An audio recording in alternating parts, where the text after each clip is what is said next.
Você parou para imaginar qual é o caminho que o alimento faz dentro de você? Então vamos comer e veremos qual é. A mastigação é a fase inicial do processo digestivo. É nesta fase que os alimentos são triturados e moídos, ligando-se entre si pela ação misturadora da saliva, formando então o bolo alimentar, o qual será deglutido. Neste processo, a saliva é muito importante. Por isso, ao vermos um prato apetitoso, o cérebro manda mensagem e nós ficamos com água na boca. Ao engolir a comida, o alimento desce pela faringe, também conhecida como garganta. Existem dois caminhos, o do esôfago, que leva a comida ao estômago, e o da traqueia, que leva aos pulmões. Naturalmente, o caminho correto é o do esôfago, pois a epiglote, esta cartilagem que funciona como uma espécie de portinha, se fecha enviando o alimento para onde ele tem que ir. Do esôfago ele vai para o estômago e do estômago para o intestino. Entendeu? Então vê se mastiga direitinho, pois esta é a única parte que você faz consciente. Quer dizer que a maior parte do processo digestivo é feito automaticamente? Pode-se dizer que sim. E se este automaticamente der um piripaque? Então, disfagia quase sempre é o resultado de uma anormalidade anatômica ou funcional neuromuscular, em qualquer estrutura ou fase do processo de deglutição, oral, faríngea ou esofágica.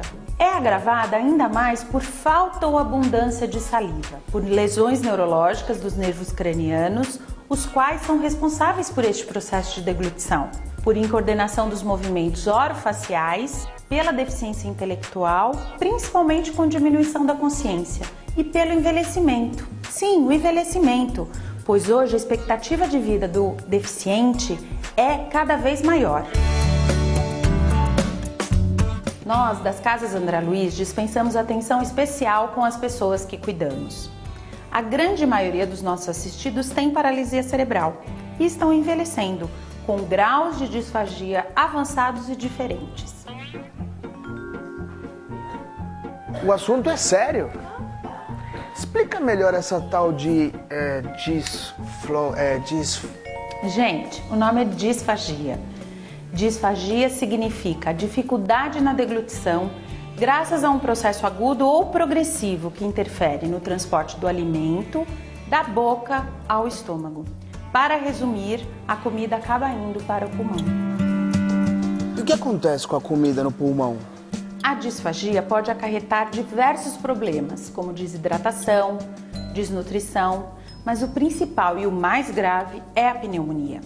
A pneumonia ocorre principalmente pela aspiração do alimento que vai para o pulmão. Como é que a gente sabe que a pessoa está sofrendo de disfagia? Boa pergunta. A pessoa pode inicialmente apresentar recusa alimentar, demora ou lentidão da deglutição do alimento, engasgos frequentes, tossinhas durante a refeição, perda de peso acentuada e rápida, pico de febre frequente sem causa aparente e caretas de dor durante as refeições. Neste momento é bem importante procurar ajuda especializada.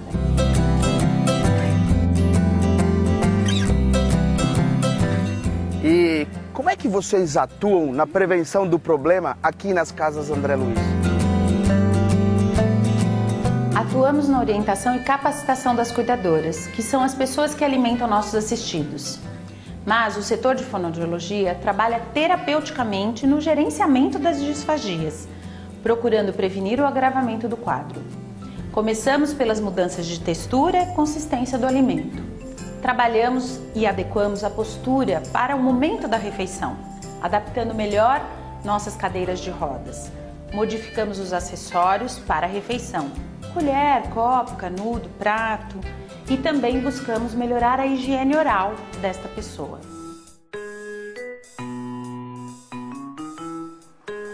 Espera aí, vai com calma. A boca dela tá cheia. Temos modificado essa situação e hoje, felizmente, casos como este são menos frequentes. Nossas cuidadoras são orientadas para lidar corretamente com os problemas de disfagia. Atualmente, a interação entre elas e a equipe de reabilitação é intensa, o que favorece a adequação no momento das refeições. E em relação à água, ela também pode ir para o pulmão? Nossa, isso é bem importante.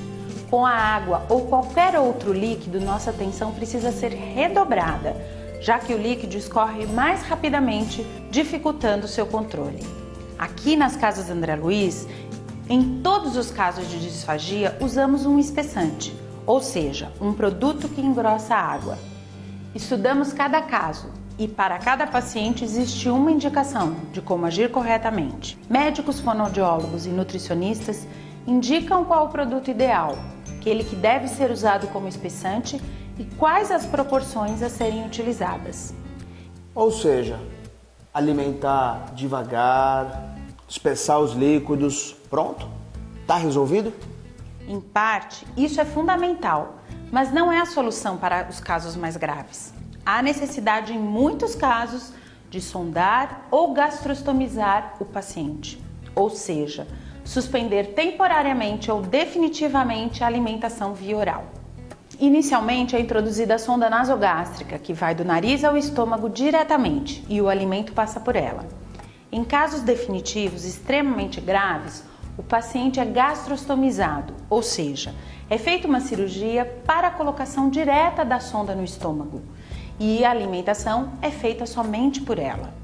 Na verdade, as pessoas se assustam e primeiramente a família recusa esse procedimento, muito pela fantasia que é criada sobre o que este procedimento poderia ocasionar na vida das pessoas. Porém, as estatísticas e muitos estudos demonstram a diminuição efetiva das morbidades, ou seja, doenças respiratórias decorrentes da disfagia e mesmo da mortalidade. Para exemplificar, no ano em que a maioria dessas intervenções foram realizadas nas casas André Luiz, nosso índice de morbidade e mortalidade caiu em 40%. Poxa, mas aí complica. Essas pessoas nunca mais vão poder experimentar o sabor dos alimentos? Na verdade, não é bem assim.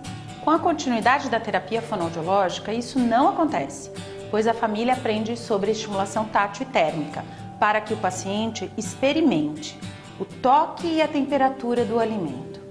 Aprende também sobre a estimulação gustativa, ou seja, ele sente o gosto dos alimentos.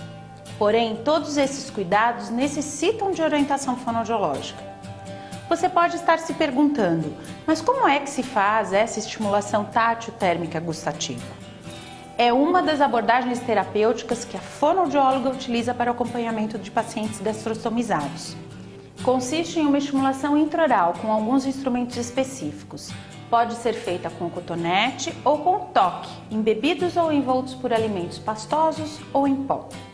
A gente tem a oportunidade de fazer com que essas pessoas gastrostomizadas voltem a sentir o gosto dos alimentos, de um chocolate, uma fruta, por exemplo, a fim de proporcionarmos a ele memória gustativa e estimularmos a continuidade das informações sensitivas e perceptivas da boca, principalmente para coordenar os movimentos da deglutição.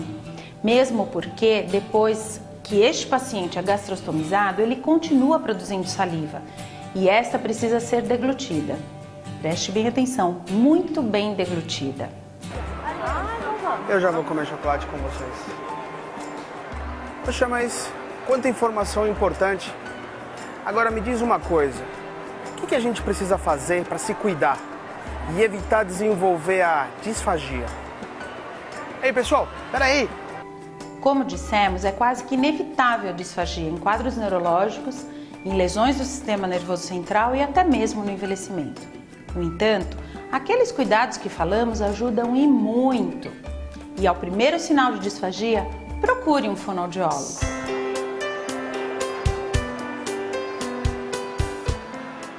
Ok, vamos nos cuidar então e cuidar de quem tem disfagia. Mas olha, esse papo deu uma fome danada. Vocês dão uma licencinha que agora a gente vai fazer uma boquinha aqui.